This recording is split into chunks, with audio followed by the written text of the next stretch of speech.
আসসালামু আলাইকুম। আলহামদুলিল্লাহ, সারাদিন মাদ্রাসার কাজ শেষে প্রতিদিন বিকালবেলায় বিভিন্ন জায়গায় ঘুরতে বের হই।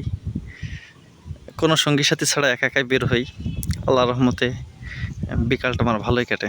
আজকে এসেছি একটা পুকুর পাড়ে, আমাদের শহরেরই একটা সাইডে, সুলতানপুর নাম।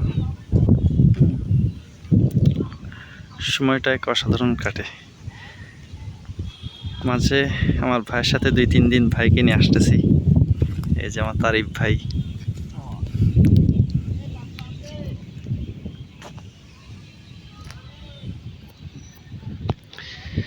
খুব বাতাস, বিকাল টাইমটা এরকম একা একা বসে থাকতে বেশ ভালোই লাগে। আলহামদুলিল্লাহ, আল্লাহ তাআলার এই বানানোর সৌন্দর্য দেখে আল্লাহর শুকরিয়া অটোমেটিক দিল থেকেই আসে। ভিডিওতে এত সুন্দর না লাগলেও বাস্তবে খুবই সুন্দর। আলহামদুলিল্লাহ।